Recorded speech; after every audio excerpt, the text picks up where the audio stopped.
Hey guys, আসসালামু আলাইকুম। Welcome back to my new video. আজকের পর্বে আমি আপনাদের সাথে পুলি পিঠার রেসিপি শেয়ার করব। এই পুলি পিঠাটা আমি তেলে ভাজবো না, এটাকে আমি তাওয়ায় ছেঁকে পুলি পিঠাটা তৈরি করেছি। তো কিভাবে তৈরি করেছি সেটা রেসিপিটাই শেয়ার করব। তো চলুন শুরু করা যাক। প্রথমে আমি এখানে একটা প্যানে নিয়ে নিয়েছি নারকেল কোরানো, দিয়ে দিলাম পরিমাণ মতো গুড়। এখানে আমি প্রায় 1 কাপেরও বেশি গুড় ইউজ করেছি। তো এবার আমি গুড়টাকে নারকেলের সাথে ভালোভাবে মিশিয়ে নিচ্ছি। এখানে আমি হালকা একটু কুসুম গরম পানি দিয়ে নিয়েছিলাম। তো ভালোভাবে মিশিয়ে নিয়ে এটাকে একটু ভালোভাবে একটু ভেজে নিচ্ছি। তো কিছুক্ষণ ভাজার পর যখন পানিটা শুকিয়ে যাবে, এর মধ্যে আমি আগে থেকেই ভেজে রাখা তিল দিয়ে দিয়েছি। এখানে আমি কালো তিলটা ইউজ করছি, আপনারা চাইলে সাদা তিলও ইউজ করতে পারেন। তো এবার সব কিছুকে ভালোভাবে মিশিয়ে একটু ভেজে নিচ্ছি। তো এবার আমি এখানে ভেজে রাখা চালের গুঁড়া দিয়ে দিচ্ছি, দিয়ে এটাকে ভালোভাবে মিশিয়ে আমি এরপর এটাকে উঠিয়ে নেব।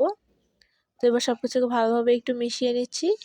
মিশানো হয়ে গেলে আমি এটাকে উঠিয়ে একটা সাইডে রেখে দিচ্ছি। এবার আমি ডো তৈরি করার জন্য প্রথমে এখানে পানি গরম করে নিয়েছি। এবার এর মধ্যে দিয়ে দিচ্ছি 1 চামচ পরিমাণ লবণ। এবার আমি এখানে অল্প অল্প করে চালের গুঁড়া অ্যাড করে নিচ্ছি। চালের গুঁড়া অ্যাড করে এটাকে ভালোভাবে মিশিয়ে নিব। এই চালের আটাটাকে আমাকে সিদ্ধ করতে হবে। তো এটাকে ভালোভাবে মিশানো হয়ে গেলে আমি এটাকে ঢাকনা দিয়ে ঢেকে সিদ্ধ করে নিচ্ছি। তো এরপর আমি এটাকে উঠিয়ে একটা ডো তৈরি করে নিয়েছি। এবার আমি ডো থেকে কয়েকটা ছোট ছোট ভাগ নিয়ে নিচ্ছি। তো এবার আমি একটা ভাগ নিয়ে উপরে কিছুটা চালের গুঁড়ি ছিটিয়ে একটা রুটির মতো করে বেলে নেব। তো আমি রুটিটাকে এরকম পাতলা করে বেলে নিয়েছি। তো এবার যে নারকেলের পুরটা তৈরি করেছিলাম সেটা দিয়ে দিলাম, দিয়ে এক সাইডটাকে এইভাবে ফোল্ড করে দিচ্ছি আর একটু এভাবে চেপে দিচ্ছি। এবার আমি সাইডগুলোকে কেটে নেব।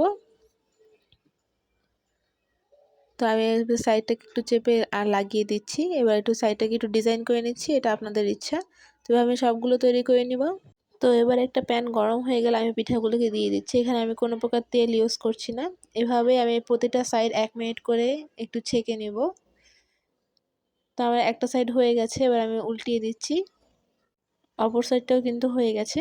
তো এটাকে এভাবে উল্টিয়ে পাল্টিয়ে কিছুক্ষণ ছেঁকে নিতে হবে। তো আমার পিঠাগুলো কিন্তু তৈরি হয়ে গেছে। এবার আমি বাকিগুলো ভেজে নিচ্ছি। তো ব্যাস তৈরি হয়ে গেল তেল ছাড়াই মজাদার পুলি পিঠা। আপনারা অবশ্যই এটি বাসায় ট্রাই করবেন এবং কেমন লেগেছে তা আমাকে জানাবেন। আজকের রেসিপিটি এ পর্যন্তই। ভালো লাগলে অবশ্যই লাইক, কমেন্ট, শেয়ার করবেন এবং আমার পেজটিকে ফলো করবেন। আল্লাহ হাফেজ।